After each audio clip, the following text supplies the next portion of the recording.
Hey, what's up, expats? It's Josh and Kaylee, and we're back again to talk about another trip that we went on. We just recently went to India. So we're going to talk about three different cities, but just in this video, we're talking about how we got to Agra to see the Taj Mahal and the things around there. That's right. So we flew into Delhi, and then from Delhi, we took a taxi to the train station to take the train to Agra, which is only a little over an hour now that they have a fast train. A couple things to know is that the train doesn't leave from the Delhi railway station, which is the big railway station. It leaves from the one that's further south. When we were leaving the airport in Delhi, we actually took a taxi and we negotiated a price and everything. And we made it abundantly clear to this guy that we wanted to go to this secondary train station, not the Delhi station. It's called... This Hazrat is the first part.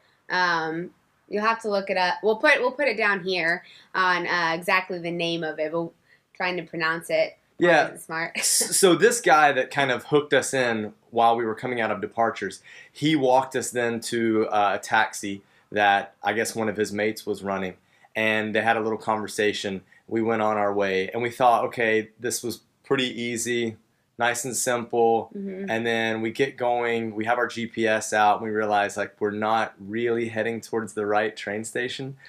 Yeah, so the airport is, I guess, a bit further east of where this train station is. But he started driving into Delhi, right where the Delhi railway station was. And we knew that we were not going in the correct direction. Because this was something I read online a lot about, was like, make sure you go to the right railway station. It's not the Delhi railway station. And so we tried showing him, like, this is our ticket. So, like, this is what we're, the train that we're on. The train is called the Gataman Express, and it only leaves from there.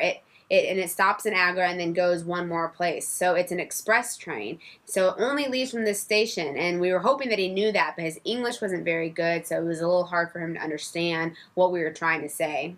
Something that really saved us is that we had arrived so early in the morning that the Delhi traffic that everyone hears about, the congestion, it hadn't really started. So the roads were really, really clear, which was really surprising. Yeah, it wasn't bad at all. So even though we took a huge detour, we still got to the railway station on time. Yep. We already had our tickets we booked online, and actually I looked into trying to book them online before we went, but it was a really hard process. You had to have an Indian phone number and an Indian like ID, so some type of pass saying that you were living in India.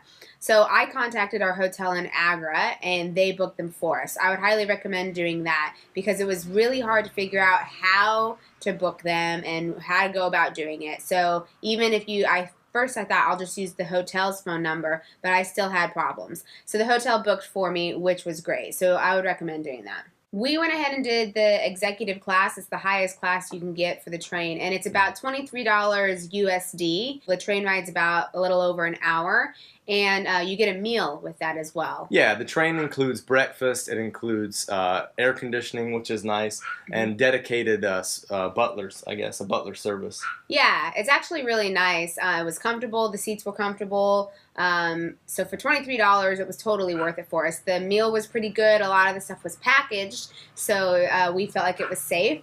Yeah. So what we did is we took the train, and then our hotel picked us up. So, we had someone with a sign. We booked our accommodations at a hotel called ITC Mughal, and this hotel was super nice. Apparently, it's a pretty well-known chain in India. There are a lot of ITCs that are across the country. And yeah, we were really pleased with the hotel. The concierge service was great, and they did a great job of just connecting us with the right people to get to the right places. So we booked our tour through there. We just had a private driver for the day. And obviously the big thing to see there is the Taj Mahal. But there are a few other things to see as well. So you can book a tour with a few different options. The main one, though, is to see the Taj Mahal, the Agra Fort, Akbar's tomb, and the baby Taj. So those are the four that we went for. The other thing you can do is there's a UNESCO World Heritage like little city town about an hour away from Agra. That is also an option, but we didn't do that tour. So we just stuck with those four main things. So they picked us up at the hotel. We told them kind of where we wanted to go to first because we wanted to be at the Taj Mahal around sunset. So we ended up doing that last. The Baby Taj and Akbar's tomb, they're really cool to see. I would definitely recommend them. You won't spend as much time there, and there aren't as many tourists. They're each about $2 USD to get in. You can kind of take your time walking around. But it's called the Baby Taj, obviously, because it's a smaller version of the Taj Mahal. But you'll find inside, it's much more detailed. And the architecture on the inside and the paintings and things like that are actually prettier than what you'll see in the Taj. Next up was Agra Fort. Agra Fort's about $8 USD for admission. And there are a lot of forts that are scattered about India. And apparently this is one of the best ones. That was what we were told before we went. So we decided to pop over there to see that. From the Red Fort, you can actually see a view of the Taj Mahal. It's pretty far away, but you can maybe snap some pretty good pictures. Which was cool for us because at that point we still hadn't gone to the Taj Mahal. So it was like we were creeping up on it. Yeah, it was like building up this crescendo here. It was great. Okay, so then finally we went to the Taj Mahal and we went there around sunset. And the time of year that we went, and of course the time of the day, it was very, very busy. Yep. Couple things about getting into the Taj Mahal. Before you go in actually to the grounds, you have to have bags checked. You get a ticket at a ticket kiosk. There are two types of tickets. There's a local and then there's a foreigner, I think is what it's called. The price difference is pretty drastic. However, it pays huge benefits to get that foreign ticket because you basically get to cut the queue, and the queue is really, really long.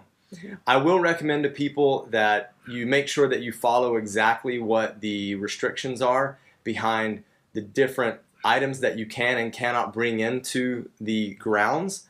Basically, I had my GoPro selfie stick and was told I couldn't bring that in. I have no idea why. I also had a journal, and you're not allowed to have any sort of writing materials or drawing materials while there. So I had to check both of those things in the cloak closet back at the ticket station.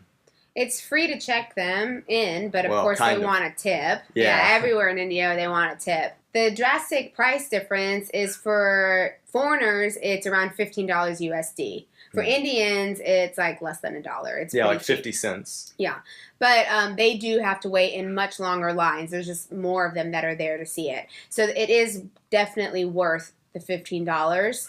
You don't have an option, but it's totally worth paying that much. When we were there, it went around actually a couple times all the way around there for the Indian people that were trying to get in. So it's totally worth it. Yeah, I think for the most part, people are used to paying high ticket prices to go to different sites. So this is kind of normal. So we were there at sunset, which was really pretty, but also that being the time of year we were there, the sun didn't set directly behind the Taj to get that picturesque view that we were hoping for, but it was still really pretty to see it going down. From our hotel, there was an observatory, and you could go up there, and I watched the sunrise from up there, which was nice. One tip I would have is go there and be patient, because you'll have time to get a photo that you want. You will definitely have time. People are really nice and polite. So you'll have time to take the perfect photo that you want. Just be patient for your moment to get that photo. And of course, ask someone to take it for you, right? You can do the selfie thing, but you want to get that picture right in front of the Taj. So just ask. Everyone's taking pictures. And so it's really common to just ask someone to take it for you. There's not much in Agra, so you don't really have to spend much time there. A day or two, and you can see these things that we saw, and that's pretty much it. Well, that wraps up our time in Agra. We're going to be back with 2 other videos, one in Delhi and the other in Goa. Thanks for tuning in to Expats Everywhere, and we'll see you later. And if you haven't, subscribe. Bye. See ya.